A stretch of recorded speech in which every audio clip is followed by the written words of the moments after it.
Welcome back to the Farm Show on Westplex Talk 1045 for Valentine's Day, February 14th, 2026. We are in our third segment, what we call C Block, and we are keeping with the weed management theme. In A Block, we talked about dicamba. In B Block, we talked about 2,4-D. And here in C Block, we're going to talk about glufosinate. We're going to take it back to the Field Advisor podcast. You recall Kelsey Litchfield. We heard from her and her dicamba expert back in A Block. But in C Block, we're going to talk glufosinate. And here's how Field Advisor described the conversation. Illinois farmers know that water hemp is not easy to control, especially as resistance grows. In this webinar, Dr. Patrick Tranel highlights Illinois soybean checkoff funded research aimed at improving how glufosinate is used, including when and how to apply it for the best results. Now, to let you know, we're going to skip through a lot of the research and get to the really good stuff, I think, the Q&A portion. Kelsey was moderating the chat. Hey, chat, what you got, chat? Boy, I sound like a Gen Alpha there, don't I? Let's get right into it. Dr. Tranel started with the basics of glufosinate. So glufosinate, as I'm sure most of you know, it's a contact herbicide that's non-selective. Obviously, it can be used selectively in our corn and soybeans that have been genetically engineered to survive this herbicide. It's a contact herbicide, which means that you have to have good foliar coverage for it to be effective. It's also, as a contact herbicide, it's not going to move much in the plant. It's not going to be as effective on larger plants. And so you want to spray plants when they're small, get good foliar coverage. I say slow acting, but just to clarify, it's faster acting than our systemic herbicides like glyphosate, for example. But compared to some of our other contact herbicides, like maybe the diphenyl ethers, it is a little bit slower acting. In addition to this, the contact herbicide characteristics making it a little bit harder to use effectively with the small plant size and the good coverage, it also tends to be a little bit more dependent on weather than many of our other herbicides. So it is kind of has a reputation of being kind of a finicky herbicide. So what are some of the things you need to do to be successful with this herbicide? And here's 3 bullet points, and these are just off of one of the glufosinate product labels. Spray when plants are small. Again, it's a contact herbicide. And it says in the label, less than 3 inches, right? That's pretty small, smaller than most people are actually probably spraying their weeds. And then again, you want that good coverage. So using medium coarse droplets, 15 GPA as a minimum, 20 gallons per acre is probably going to be better than 15 in most cases. So high volume, good coverage, small plants. And then beyond that, on the label, it states that control is generally going to be improved under conditions of high temperature, high humidity, and high light intensity. Dr. Tranel went on to describe the basics of resistance to glufosinate. That's actually one of the advantages of this herbicide. It has very few cases of resistance compared to most of our other herbicides. In fact, worldwide, there's only 6 weed species that have been officially documented to be resistant to glufosinate. 5 of these are grass weeds, and unfortunately, one of them is Palmer amaranth, the weed that some of us also know all too well. And of course, Palmer amaranth is a cousin to water hemp.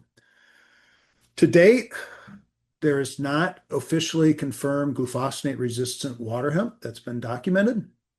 But over the past couple of years, my colleagues like Dr. Hager, as well as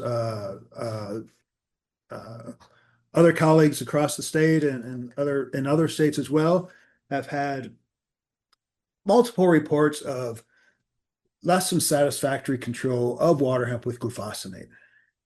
Now, I talked about the fact that it can be a finicky herbicide. And so just because you don't get good control following an application doesn't necessarily mean you have a resistant population. Maybe that it was too cool. Maybe it wasn't humid. Maybe the plants were stressed for some other reason. And so we tend to get a fair number of reports of incomplete control with glufosinate, but a lot of times we can't rule out the environment, and so we haven't been able to confirm resistance. Although some of these cases have risen up, like I said, my colleagues, they will have conversations with farmers, maybe a field visit, try and troubleshoot, was there an environment that went wrong, or is it really a resistant population? One of the questions from the chat was, What does the symptomology look like on a glufosinate resistant plant? Good question. It looks the same as what the symptomology looks like on a glufosinate sensitive plant, except not as severe, I think would be the best way to describe it. So you're still going to see the symptomology, you're going to see that burning, but you're not going to see the continued progression of that. You're going to start seeing regrowth. So it just looks like, you know, treat a sensitive plant with a reduced rate is kind of what you would see if you treat a resistant plant with a full rate. Kelsey ended up relaying a couple doomsday questions, is how I would describe them. One of the questions is, how long until water hemp is completely uncontrollable by chemical means? Here's what Dr. Tranel said. I honestly think we're getting to that point already. Chemical control is becoming less effective. I wouldn't say it's completely ineffective at this point, but it's definitely less effective. And I think we're to the point where we can, or at least we shouldn't be relying on just herbicides anymore. I liken it to like around 2010 when we had glufosinate resistance happening, right? We got to the point where we all realized that we couldn't rely on glyphosate. I meant glyphosate. When we started getting a lot of glyphosate resistance back around 2010, we recognized that we couldn't rely on glyphosate anymore as a standalone weed control tool. We still use a lot of glyphosate, but it's not a standalone tool. I think it's the same with our herbicides in general now. We're still going to use herbicides, but we shouldn't be using them as standalone tools. We need to be incorporating them with other non-chemical management strategies. Another question from the chat. Are there other adjuvants besides AMS that might help boost control? Yeah, I mean, the general recommendation, if you're spraying straight glufosinate, is to just use AMS. I know if you're tank mixing with some other products, there are occasionally some other adjuvants recommended. Um, it's hard to evaluate every combination, and there may be some. You know what happens is someone might try an adjuvant and it might work pretty well, or it looks like that worked pretty well. Did the adjuvant actually improve it, or was it just they got one of those conditions where it was hot and humid, high light, and it seemed to work pretty good? And so I think the environment, I guess my long way of saying, I don't have any evidence that there's anything really better than AMS in terms of an adjuvant out there that's going to be consistently help out glufosinate. If you're just joining us, you're listening to select clips from the excellent Field Advisor Show. You can find it by going to fieldadvisor.org or looking up Field Advisor on YouTube. It's hosted by Kelsey Litchfield. The next question. Does Dr. Tranel expect water hemp to develop resistance to group 14 and 15 herbicides in addition to post-emerge herbicides? Yeah, I touched on that in that table I put up with the different herbicide options, and I had some pluses there for both the group 14 and group 15 herbicides. So we already have resistance to those products. If I can take a couple minutes, I'll explain. It's a little bit different. So when you have a post-emergence herbicide and you have resistance to that, it's kind of black and white. You spray it and it doesn't die. Okay. Assuming it's not the environment that's resistant. With the pre-emergence product, you're spraying that before some of the weeds have even germinated yet. And so you're spraying that hoping that you're going to get maybe 4 weeks of residual control. But if you have resistance, particularly a low level of resistance, the way that might manifest itself is instead of getting 4 weeks of control, you may only get 2 weeks of control. So those pre-products, they're still giving you value. It's giving us value on most of our acres, but because of resistance to them, they're not as effective as they once were. So that resistance already is out there.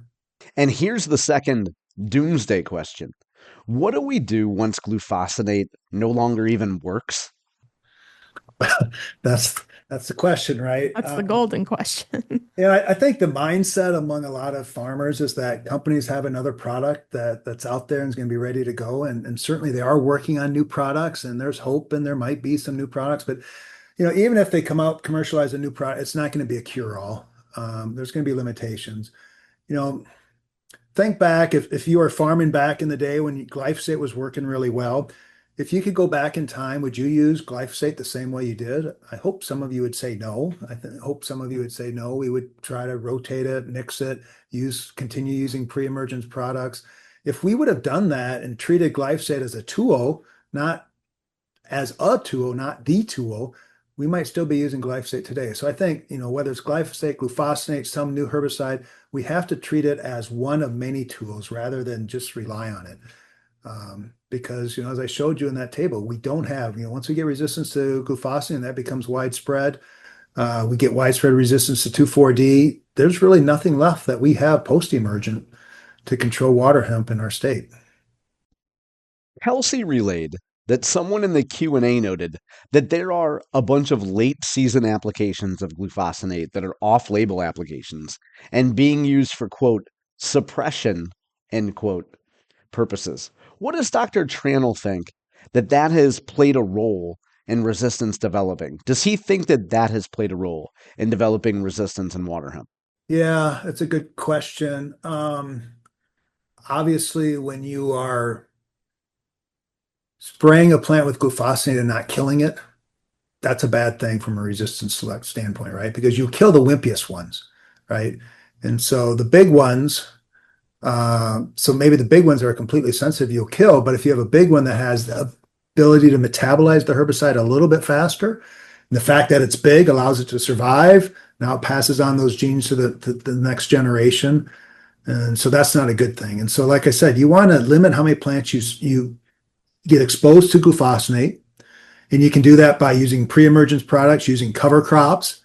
And then when you do spray plants with glufosinate, you want the ones that are exposed not to survive. And you can do that by mixing it with another herbicide or following it up sequentially with another herbicide or going out there by hand and getting rid of it. Because if a plant is exposed to glufosinate and it survives and it sets seed, that's how resistance can happen. If it's not setting seed, then it can't, resistance can't evolve. Someone in the Q&A asked a question, what exactly is considered high humidity according to Dr. Tranel's studies? Yeah, so I had that in my note. I think 70% is kind of thought of as a cutoff. Above 70% would be where you see pretty good control. You get below that 70% and it starts dropping off. Dr. Tranel's research presentation also discussed low temperatures. A viewer asked, what is a low temperature? Yeah, so in our experiment, our low temperature, I believe, was 70 degrees that day and 60 at night. Again, that would be a cool day in June, but not completely uncommon day in June. You know, would you see the same thing at 75, 80, 65? We looked at two temperatures, and so haven't looked at a complete range. And is it kind of just a gradual thing as you increase temperature? Is there sort of a threshold temperature? We don't have the answer to that at this point. Another grower asked a practical question. What's more important for successful glufosinate application? Conditions before spraying or after spraying? That's a good question too. I think it varies. I mean, humidity, I think the day of application is when humidity is most important. Um, Rainfall before application, actually, there's been some previous work by some of my colleagues here at the University of Illinois showing that rainfall, like 5 days during the 5 days before application, are pretty important because that, if there's plentiful rainfall, the plants are not stressed, they're actively growing. And then high temperature after. So humidity, I would say day of. Temperature, I would say after. Light intensity, probably the day of. But then rainfall would be before, so the plants are not moisture stressed. Someone in the Q&A asked, why is there not more effort put into promoting non-chemical means of weed control? Or is it just a factor of low grower adoption of those alternate methods? Yeah, I think adoption is probably the key. I mean, I would say there is a lot of effort. There's work on things like lasers to weed, right? Robotic weeding, genetic strategies, using sterile pollen. There's a lot of research being done. A lot of research on maximizing cover crops, how to maximize cover crop for weed control. Lots of research there. So I think the challenge is that it's more adoption, and when herbicides do work, it's really hard to compete with them in terms of speed, cost effectiveness, and so on. Necessity is the mother of invention, and I think we're starting to see that. And I think necessity is the mother of adoption. When a farmer doesn't have a herbicide option that's working post-emergence, that's when they're going to start using these other strategies. Another grower asked, What's more important in getting good control with glufosinate? Environmental conditions or the size of the plant? It's hard to say. I mean, what size are we talking? If it's 3 inches versus 4 inches, it's probably environmental conditions. But if you're talking a 3 inch plant versus a 15-inch plant, then it's probably plant size that's more important. So And during the presentation portion of the webinar, in which Dr. Tranel was showing what he learned from his research, what he and his team learned from his research, he summarized it, especially regarding resistant versus sensitive water hemp plants and those important factors. I want to play that clip for you too. okay, another way to summarize. So we're looking at different effects, right? We're looking at the effect of population, the effect of humidity, time of application, the effect of light, and the effect of temperature. Which of these were most important? How do they rank? Sort of averaging over everything else being equal. So the most important factor was population. Average across all the other conditions, the resistant population required about over twofold difference in terms of efficacy of glufosinate. You had to double your glufosinate concentration, all else being equal, all else averaged across all the other conditions to get the same control as you got in the sensitive population. So that was the most important factor. Humidity was almost as important though, just under twofold difference. So having a high humidity improved that efficacy by about twofold. Time of application differences, as I mentioned, we didn't see probably as much effect as we thought we would, but I attribute that to the low light in the growth chambers. In the greenhouse, it was the third most important, causing a little bit less than the twofold difference. Highlight was, we didn't control that as well. We had the greenhouse versus growth team versus the growth chamber comparison. And so that fell in there at being the fourth most important and causing 1.6-fold difference. And again, most interesting, I think, was the interaction between temperature and population. So temperature was the fifth most important factor, but there was an interaction such that with the sensitive population, high temperature increased efficacy by about 50-fold, whereas with the resistant population, high temperature actually decreased efficacy about 20-fold. Okay, we're going to have to leave it there. If you want to hear the entire presentation of research from Dr. Tranel, check out Field Advisor. I would suggest you go to fieldadvisor.org or you can look up Field Advisor on YouTube. That's all the time we have for this week. Be sure to join us next week right here at 10 a.m. on Westplex Talk 1045 FM. You've been listening to The Farm Show. That's Farm and Ranch, Missouri. We'll see you next week.